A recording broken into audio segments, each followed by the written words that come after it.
এখানে কোনো অর্কেস্ট্রার বা বাউল গানের অনুষ্ঠান করতেন তাহলে বাবারা এইভাবে বসার জায়গা পেতেন।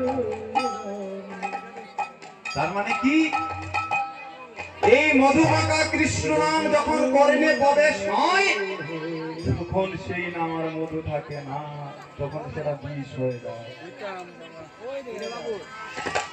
একজন দাদা, তার রোগ হয়েছে, সে যা খায় সব তার চিপতে তিতো লাগে। বুঝতে পারছো না? মানে লালমোহন রসগোল্লা যাই খায় না কেন সবই তার চিপতে তিতো লাগে। এইবার এক ডাক্তারের কাছে গিয়ে বলছে, ও ডাক্তার,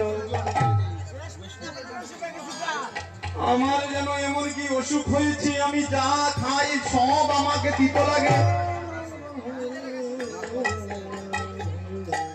ডাক্তার বলল, বাবা তোমার অসুখ হয়েছে তোমার পিঠের মধ্যে, তাই তোমার পিঠে রোগ, তাই তুমি যা খাও সবই তোমার তিতো লাগে। এইবারে রোগী ভাই করো জুড়ে বলছে, ও ডাক্তার বাবু, এই রোগ দেখে কি কোনো মতে আমি সারাতে পারি না?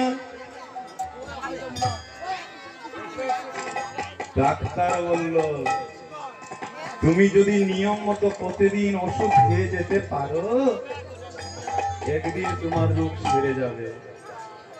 এবার ওষুধ লিখলেন। ওষুধ কি জানেন? নাম হলো তাল মিশ্রি। এইবার রুগী ভাইকে বললেন, বাবা তুমি এক ডিব্বা তাল মিশ্রি বাজার থেকে নিয়ে যাও, আর প্রত্যেক দিন সকালে উঠে তুমি তাল মিশ্রি খেও। ওই তাল মিশ্রি খেতে খেতে তাল মিশ্রির মিঠো যখন তোমার পিঠের মধ্যে লাগবে, ধীরে ধীরে তোমার ওই পিঠের রোগ সেরে যাবে। এইবারে ঠিক ডাক্তারের কথা মতো ওই রুগী ভাই বাড়িতে যাওয়ার সময় একটি বা তাল মিশ্রি কিনে নিল।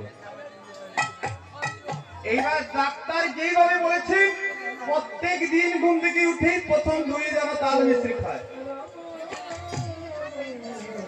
ওই তাল মিশ্রি খেতে খেতে যখন 7-10 দিন গেল, তাল মিশ্রিটা মিষ্টি লাগবে না? লাগবে।